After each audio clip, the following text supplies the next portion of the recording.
इस्लाम कबूल करने पर मजबूर किए गए। और उसके बाद फिर चक आए। ये चक शिया थे, ये गिलगिट के आसपास दार्दिस्तान से थे। फिर इनका दौर आया, उनके बाद मुगलों का दौर आया, उनके बाद पठानों का दौर आया। तो लगभग 500-600 साल, 480 साल कह सकते हैं, एक इस्लामी हुकूमत का दौर था जिसमें कश्मीर का हिंदू माशरा कटते कटते घटते घटते मरते मरते 10% तक पहुंच गया होगा, शायद 10-15%।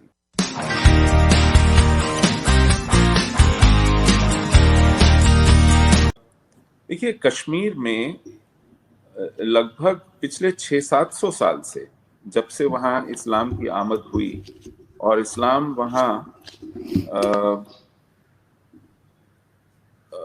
एक फौज लेकर तलवार भांजता हुआ नहीं आया। वहां इस्लाम एक शख्स था जिसका नाम था शाहमीर। वो स्वात से वहां तख्ता पलट करने की कोशिश में नाकाम होकर अपनी जान बचाकर भागा और उसने कश्मीर में आकर हिजरत की वहां से, और कश्मीर में उसको पनाह दी गई वहां के हिंदू राजा ने।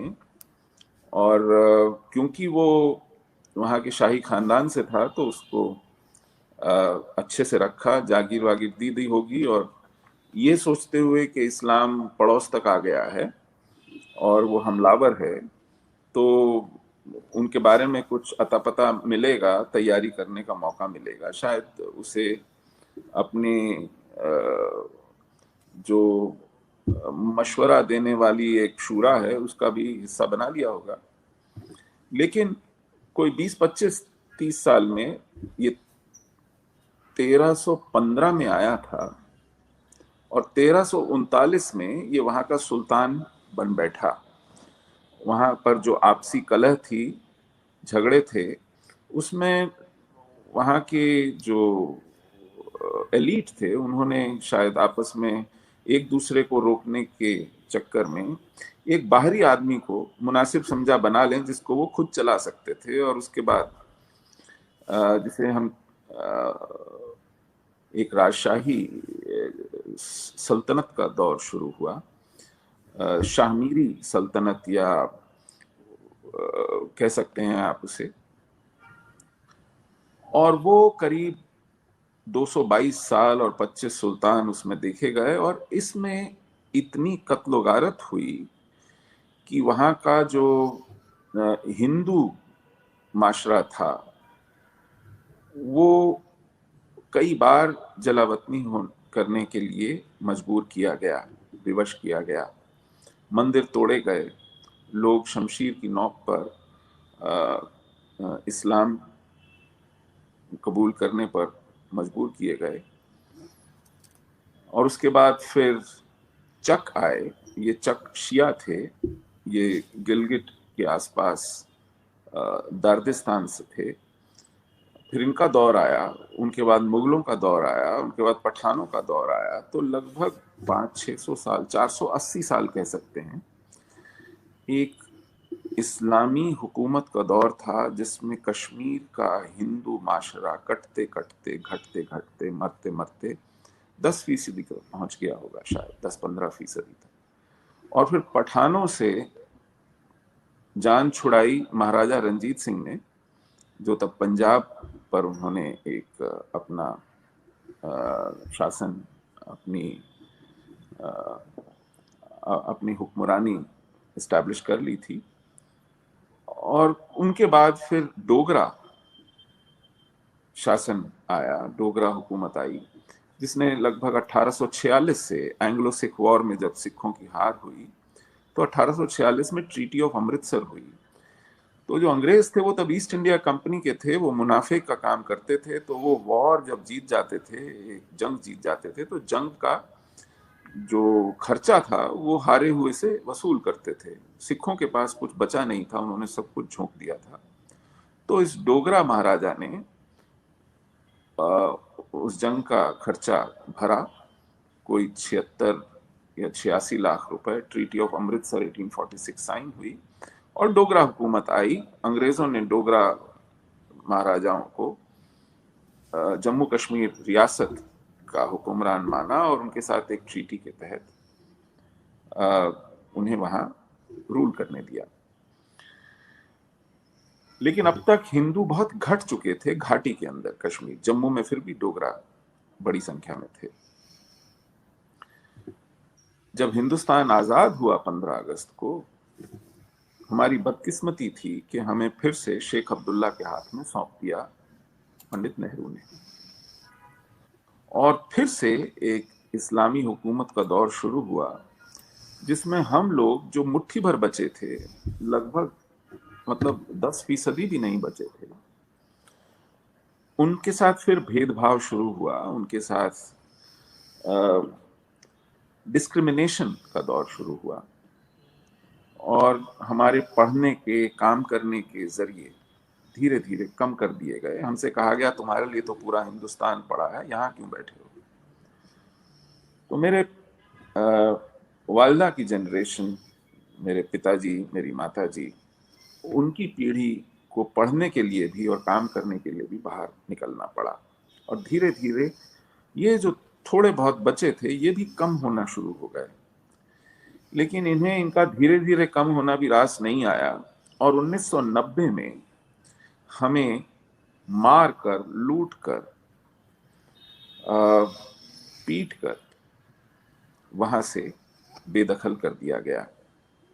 1990 में एक तहरीक शुरू हुई जिसे यूं तो आजादी की तहरीक कहते हैं, लेकिन अगर आप वहां की तकरीरें और वहां के नारे सुने तो आजादी का मतलब क्या, ला इलाहा इल्लल्लाह, यहां क्या चलेगा निजामे मुस्तफा, ए काफिरो ए जालिमो कश्मीर हमारा छोड़ दो। तो ये काफिरों के खिलाफ इस्लामियत की जंग थी। नारे लगते थे कि रूस पे लर्जा तारी है, अब कश्मीर की बारी है। कश्मीरी में नारा लगता था असगेच पन्नुई पाकिस्तान बटवरोस्ती बटन्योसान। इसका मतलब है कि हम कश्मीर को पाकिस्तान बनाएंगे, हिंदू मर्दों के बिना लेकिन हिंदू औरतों के साथ, ला गरबिया ला शर्किया इस्लामिया इस्लामिया।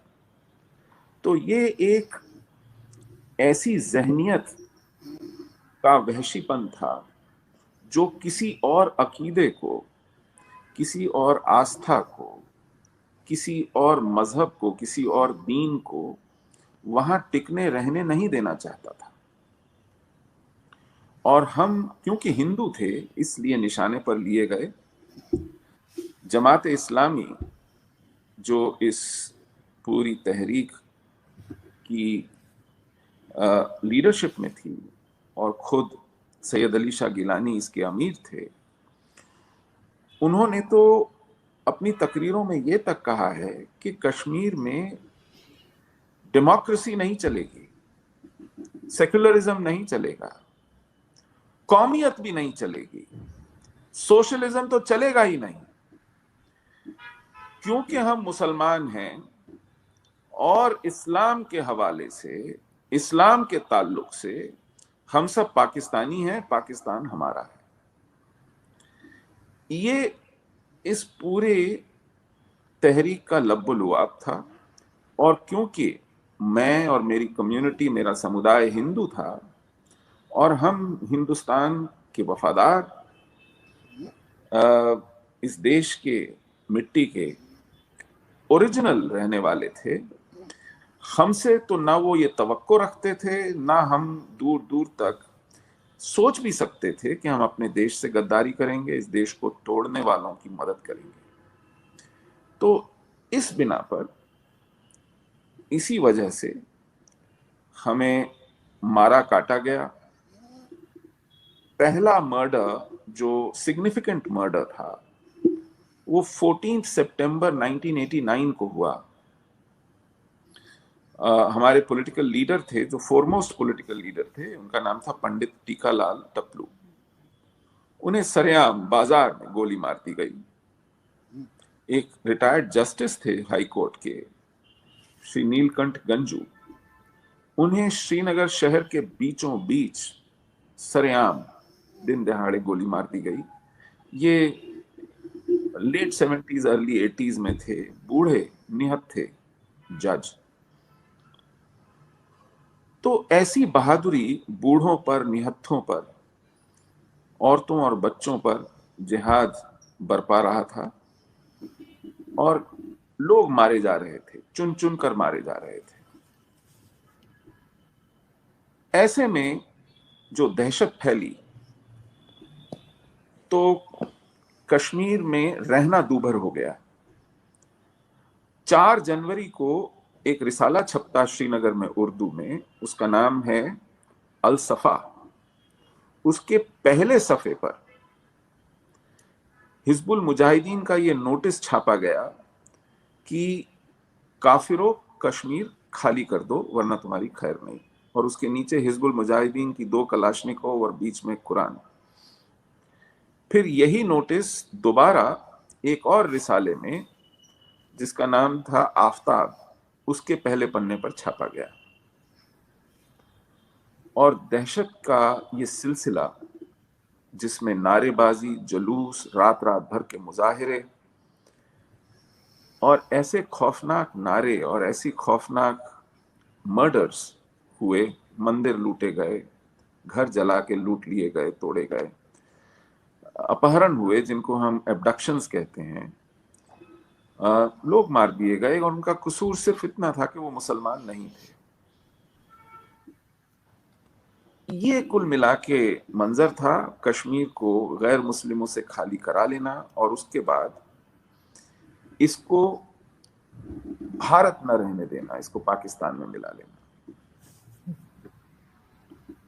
अब बहाना ये बनाया जाता है आज भी कि साहब आपको तो जगमोहन ने निकाला, और जगमोहन ने भी इसलिए निकाला ताकि आपको जब घाटी से बाहर कर दिया जाए और फिर उसके बाद बमबारी हो और सारे मुसलमान मार दिए जाएं, कहीं उस चपेट में आप ना आ जाएं, इसलिए जगमोहन ने सफाई से आपको निकाल दिया।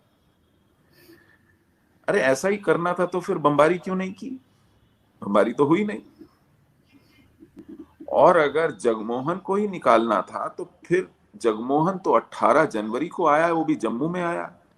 2 दिन तक श्रीनगर भी नहीं जा सका, घाटी नहीं जा सका, क्योंकि तब हवाई रास्ता बंद था, मौसम खराब था। खुद जगमोहन कश्मीर नहीं आ सका तो कश्मीर से बाहर कौन कैसे जाता?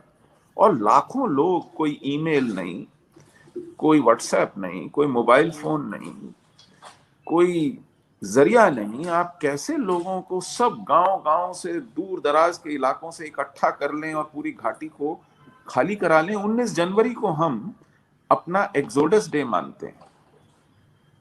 तो अगर आपको झूठ भी बोलना है भाई, कायदे से बोलो ताकि वो पच भी जाए, चिपक भी जाए। ये कौन सी ढिठाई है कि आप लगे रहें कि नहीं साहब जगमोहन ने निकाला है? और उससे हमको एक चीज ये समझ में आई कि जो लोग थोड़ा भी हमदर्दी का ढोंग करते हैं कि साहब देखिए हमारे पास तो बंदूक नहीं थी, बंदूक वालों के सामने हम भी मजबूर थे, क्या करते, कैसे बचाते आपको? बढ़िया है, आपके पास बंदूक नहीं थी, आप नहीं बचा सकते थे, लेकिन जब मारने वाले हमें मार के चले गए तो हमारे घरों में लूट मचाने वाले तो हमारे वही पड़ोसी थे ना, जिनके हाथ में बंदूक नहीं थी।